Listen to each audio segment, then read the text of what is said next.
peut-être commencer déjà par la victoire, sur ce qui fait du bien évidemment avec ce maintien qui est assuré.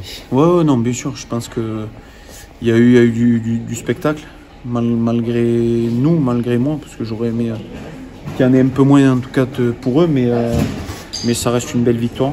On met encore 4 buts à une des meilleures défenses du championnat. On en prend 2, c'est encore ce point noir de la soirée.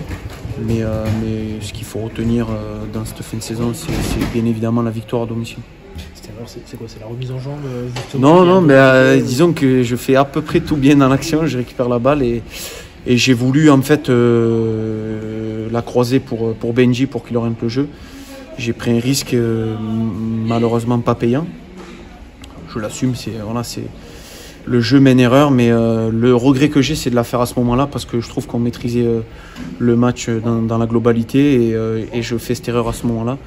Donc j'étais un petit peu déçu à la mi-temps, mais j'ai essayé de remobiliser tout le monde. Tout le monde a essayé de se remobiliser et je pense qu'on a fait le job en deuxième mi-temps. Le fait qu'il y ait officiellement le maintien, qu'est-ce que ça change? Ça change rien. Je pense que dans la tête, on est maintenu depuis un petit moment. Pour autant, je trouve qu'aujourd'hui, on fait un match cohérent, personne n'a lâché, on a un bon état d'esprit. Et c'est ce qu'il faudra garder sur les 2 derniers matchs. Mis à part cette fameuse passe, comment tu t'es senti à titre personnel? Non, je me suis bien senti, un petit peu des crampes à la fin, mais après ça faisait quand même 1 mois et demi que je n'avais pas joué. Donc je manquais un peu de rythme, mais de très bonnes sensations. Après, voilà, il faudra que j'enchaîne derrière contre Caen. Et puis voilà, c'est essayer de bien finir la saison. Le coach nous avait dit avant Laval, je crois, ou même un peu avant, qu'il ne prendrait pas de risque. Que oui, vous discuteriez pour limiter les risques. On en a pas mal parlé. Et c'est vrai que contre Laval, c'était un peu juste. Donc il a préféré me faire démarrer sur le banc. La physionomie du match a fait que j'ai pas pu rentrer.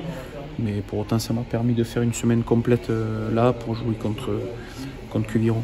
Est-ce que le maintien assuré, vous projetez déjà sur l'année prochaine ou vous voulez profiter Non, il n'y a pas de profiter. On a mangé la merde pendant très longtemps. Donc ça serait manquer énormément d'humilité de se la raconter. Donc non, il faut continuer à travailler.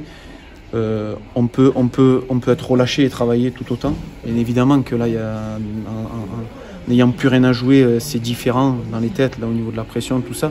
Mais il y a des gens à respecter, notamment les supporters qui seront là, je pense, en nombre contre Caen et contre Valenciennes. Donc voilà, c'est ce que je leur ai dit, c'est ce que j'ai dit aux joueurs au début du match. Donc voilà, je pense que tout le monde a joué le jeu à fond et c'est le plus important. Si je dis pas de bêtises, sur le premier et troisième but, pendant que tes coéquipiers se congratulent, toi tu vas tout de suite vers le coach pour récupérer les consignes. C'est ton rôle de capitaine qui veut ça Ouais, non, après, c'est-à-dire que quand il marque, souvent il célèbre au poteau de corner et ça me fait des efforts en plus, donc j'essaye de limiter ça. Quand on a mangé de la merde, comme tu dis, on est davantage mort de faim pour la suite, pour manger autre chose. Je trouve qu'on a fait preuve depuis le mois de janvier d'un état d'esprit à peu près irréprochable. Après, ça n'a pas été facile. On s'est mis aussi dans la merde un peu tout seul, donc voilà, tout le monde a assumé. On s'en est sorti et c'est ce qu'il faut retenir et c'est ce qu'il faut conserver pour la saison prochaine.